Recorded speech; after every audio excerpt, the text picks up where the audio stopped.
नमस्कार, राधे राधे। आज मैं आपको कक्षा 12 हिंदी के काव्यखंड का पाठ 4 नौका विहार। यह कविता प्रकृति के सुकुमार कवि सुमित्रानंदन पंत की पहली कविता है। इस कविता के माध्यम से कवि ने जीवन धारा के उद्गम और सतत प्रवाह का वर्णन कर जीवन के चरम सत्य का उद्घाटन किया है। तो पैराग्राफ नंबर 1 देखिए। शांत स्निग्ध ज्योत्स्ना उज्ज्वल अपलक अनंत नीरव भूतल सैकत सैया पर दुग्ध धवल तनवंगी गंगा ग्रीष्म विरल लेटी है श्रांत क्लांत निश्चल तापस बाला गंगा निर्मल शशमुख के दीपित मृदु करतल लहरे उर पर कोमल कुंतल गोरे अंगों पर सिहर सिहर लहराता तार तरल सुंदर चंचल अंचल सा नीलांबर।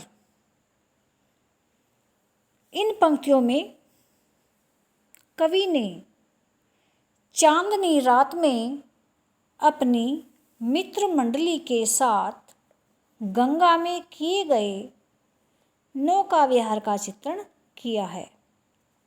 क्षीण धार वाली गंगा की कल्पना पंत ने पतली कमर वाली नायिका के रूप में की है। कवि कहते हैं, शांत स्निग्ध ज्योत्स्ना उज्ज्वल, चारों ओर शांत स्निग्ध और उज्ज्वल चांदनी छिटकी हुई है। ज्योत्स्ना का मतलब होता है चांदनी, छिटकी हुई है।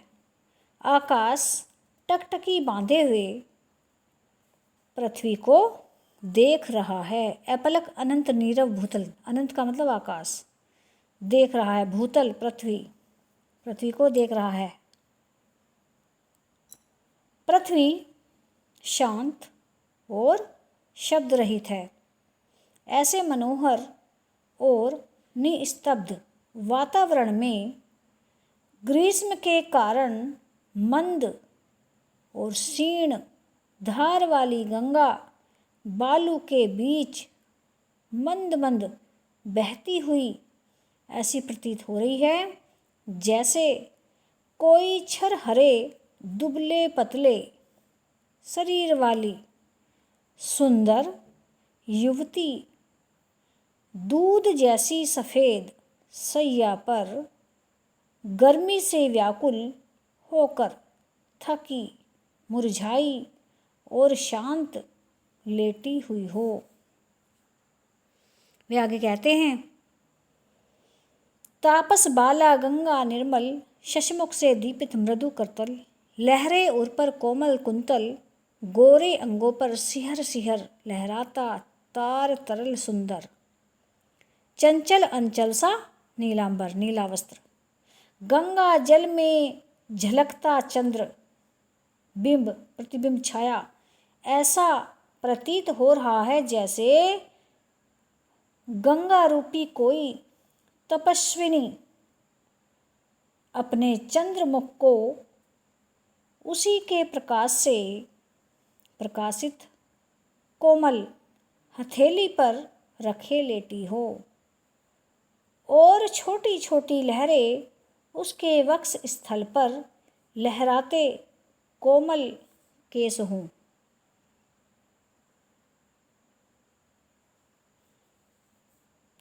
तारों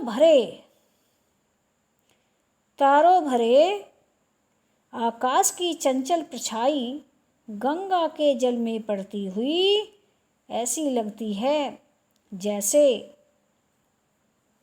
उस गंगा रूपी तपस्विनी बाला के गोरे गोरे अंगों के स्पर्श से बार बार कांपता तारो जड़ा उसका नीला आंचल लहरा रहा हो।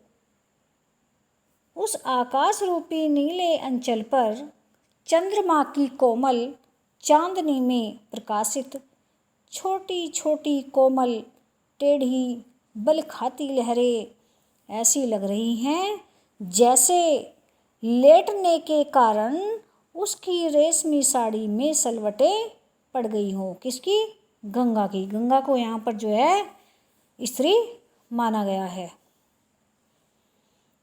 अगला पैराग्राफ देखिए।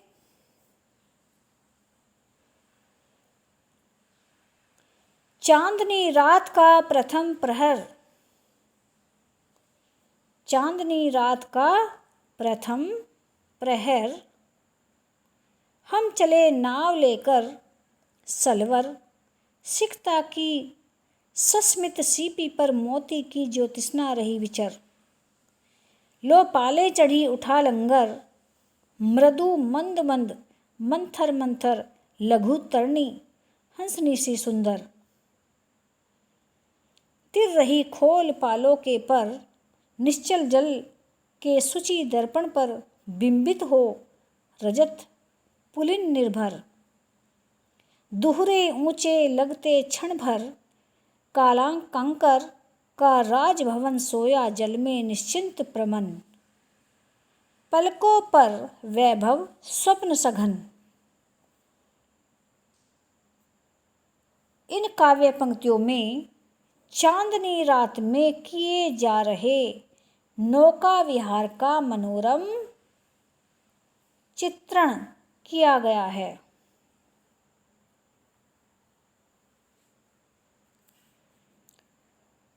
कवि कहते हैं कि चांदनी रात के प्रथम पहर में, चांदनी रात के प्रथम पहर में गंगा में नौका विहार करने के लिए एक छोटी नाव लेकर तेजी से गंगा में आगे बढ़ जाते हैं।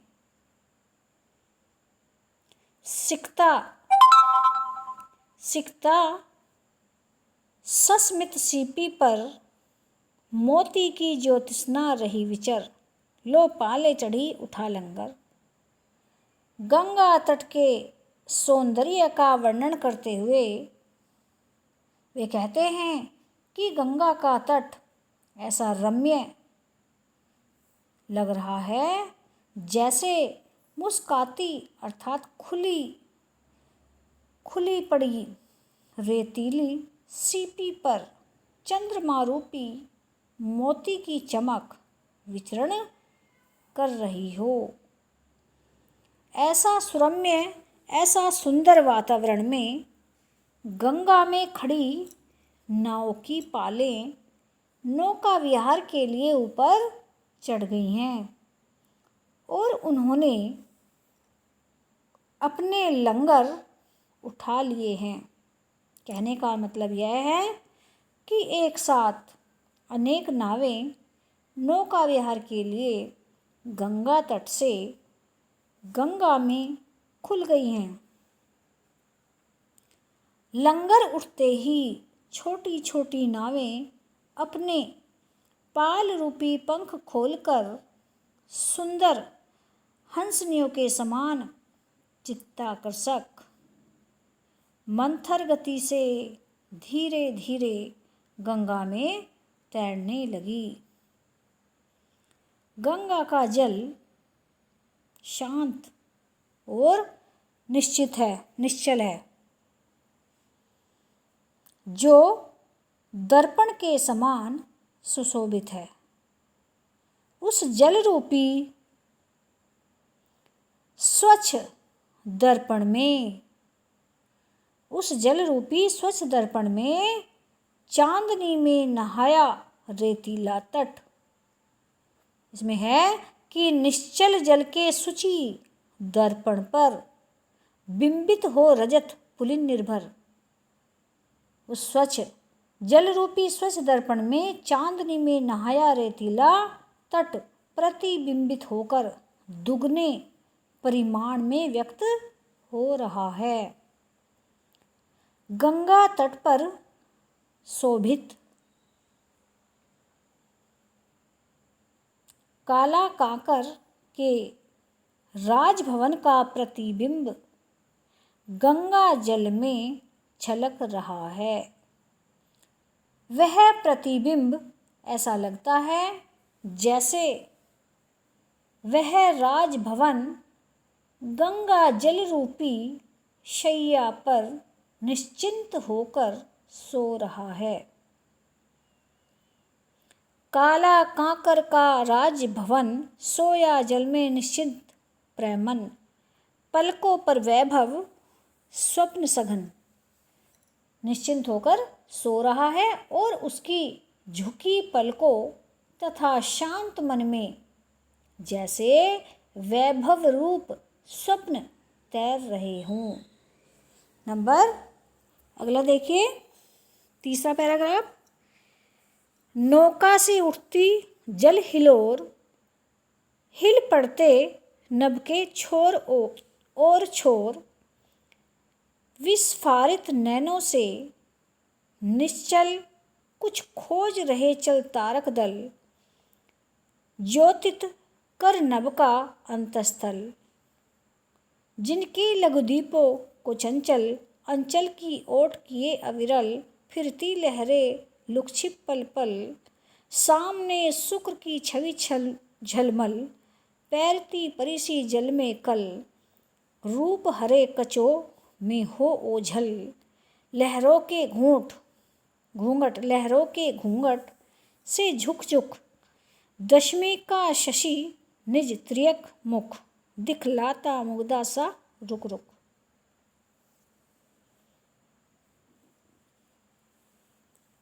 हिलोर का अर्थ होता है लहरें।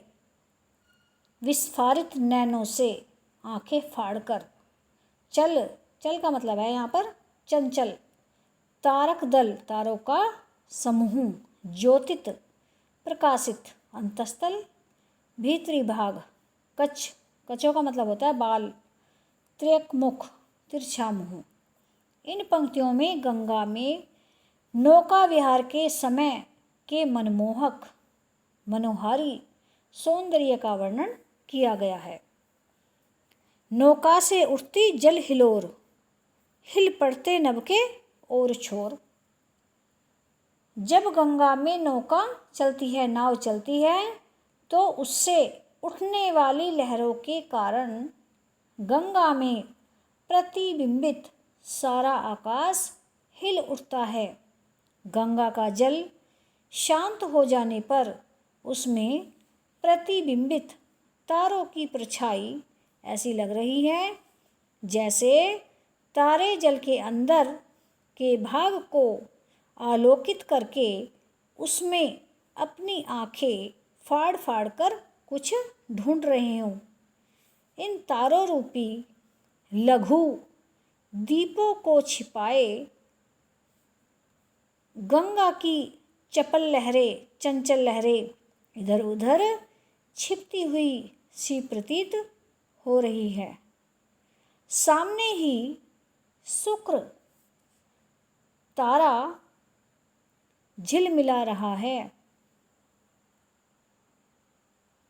सामने शुक्र की छवि झलमल, तैरती परिसी जल में कल।